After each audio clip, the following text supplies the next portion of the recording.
আপুনি যে any time নিউজত যুদ্ধ কৰিম, শিৱসাগৰ জ্বলাই দিম, এইবোৰ যে কথা কৈ থাকে, প্ৰথম কথাটো হ'ল যে এইবোৰ কথা ক'ব নাপায়, একদমেই ক'ব নাপায়, কাৰণ আমি এইবোৰ বস্তু নিবিচাৰোঁ।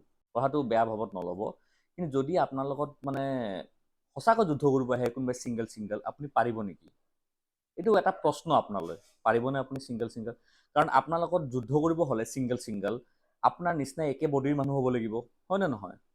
চ' এইবোৰ বস্তু মোৰ মতে ক'ব নালাগে। আৰু বাংলাদেশী খেদোৱাৰ কথাটো সেইটো আমিও বিচাৰোঁ, বাংলাদেশী অসমত থাকিব নালাগে, কিন্তু আপুনি যে যিসকল ধৰকচোন মানে মিয়া মানুহক আপোনালোকে খেদিব মানে যা বুলি কৈ আছে, তেওঁলোকৰ আপুনি প্লিজ কাগজ পত্ৰবোৰ চাব ভালকৈ, তেওঁলোকৰ পূৰ্বপুৰুষৰ কাগজ পত্ৰ চাব, আৰু তাৰপাছত যদি সঁচাকৈ তেওঁলোক বাংলাদেশী ওলায় তেন্তে চৰকাৰে ব্যৱস্থা ল'ব, আপোনালোকে জনাওক চৰকাৰক, পুলিচক জনাওক, তাৰপিছত হ'ব তেওঁলোক যাবগৈ, আৰু আমিও বিচাৰোঁ তেওঁলোক যোৱাটো। কিন্তু এনেকৈ হাৰাশাস্তি কৰি, এনেকৈ হাল্লা গুল্লা কৰি বস্তু ভাল নেদেখে। মই যিমানখিনি জানো, আপুনি ধৰকচোন আপোনাৰ আগতো মই আপোনাৰ নিউজত আপোনাক চাওঁ, আপোনাক দেখা পাওঁ, আপোনাৰ কথাবোৰ ভাল লাগে, কিন্তু এনেকুৱা কিছুমান কথা যিবোৰ উইদাউট প্ৰুফ যদি আপুনি একশ্যন ল'ব যায়, উইদাউট প্ৰুফ যদি আপুনি হাল্লা কৰিব যায়, উইদাউট প্ৰুফ আপুনি ক'ব মই যুদ্ধ কৰিম, মই জ্বলাম, কিবা কৰিম, এইবোৰ বস্তু প্লিজ নক'ব।